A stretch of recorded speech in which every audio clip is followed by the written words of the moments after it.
Having issues for a while. Fridge is not cooling, but freezer is. When you take out all the stuff from the freezer, you can see the back panel is kind of icing. It's been worse before, but when you take off that back panel, you'll see that the coils have frozen over, and it's because the heating element is not working. And there's a couple reasons that could be the case, and I'll go into both of them. Taking out this shelf here, you have to slide it over, and then lift up, pull it out, set it aside. You got to take off these back two screws here and here, and when you pull the panel back, you've got to make sure that you undo the ground wire here. I've already taken out the ice maker and unplug those wires, so I don't have to move that to get the back panel off. So let's go ahead and remove these back screws.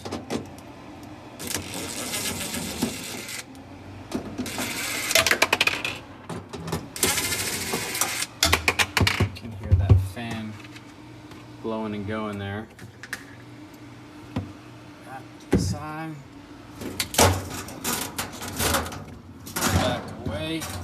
Up. Some ground wire is connected here. You're going to want to just unclip it.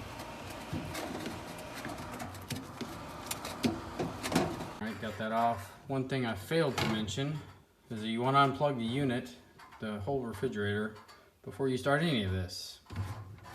Okay, so we get this back panel off here. Set it to the side. As you can see, the back is frozen here.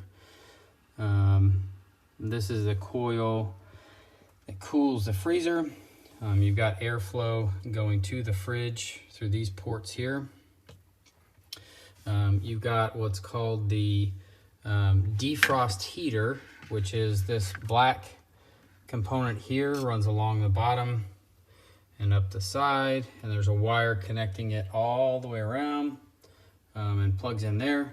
That can be one of the heating elements that is not working, and it's supposed to go off every time the thermometer tells it it's time to defrost these coils. And so what happens is it heats up and the bottom here warms up, the ice cools on here, and it drains through this drain plug there. The other thing that can cause this is on the intake side of this coil is what's called the bimetal defrost thermostat, and it checks the temperature, and there's a lot of technicalities to it, but it checks the temperature and knows exactly when to activate the defrost heater.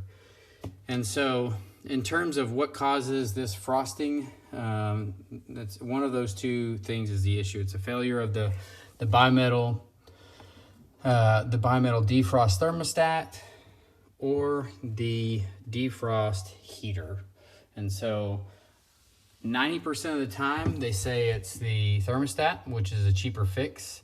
I think it was about $20 or $25. I bought it on a parts website. It's actually a Whirlpool part, and I'll list the part numbers in the video below. But and then the other part of the time it's the heater, and that's a little bit more expensive, $45-50 to replace that. So all you have to do is disconnect this heater wire, and I've already disconnected the old one. It's still plugged in, but I wanted to go ahead and get it ready for when my new part came in. And so I'm going to undo these and connect the new one and see if it doesn't start detecting the temperature a little bit better.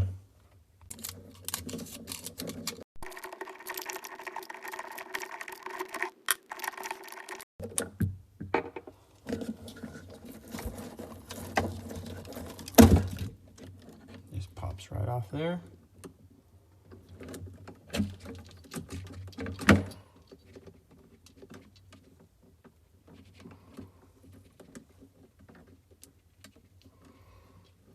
Got the old failed part here and the new bimetal thermostat here. Gonna put those wires together there and install it back on the intake side of this coil. And yeah.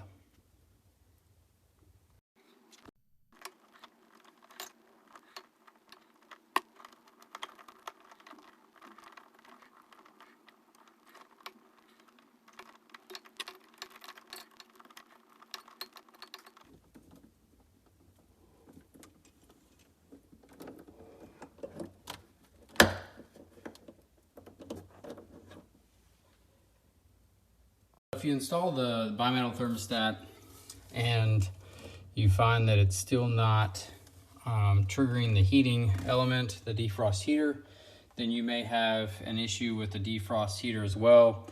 You can check all of these components. You can check the bimetal thermostat. You do have to cut the wire, and that's how I checked it with a multimeter. You can check the bimetal thermostat, or you can check the defrost heater through its plug-in ports here before you go and buy the parts. I can't go into the details because I'm not an electrician and I don't know all the technicalities behind it, but there are videos out there as to how you check for continuity on these parts to see what is failing before you go out and buy something.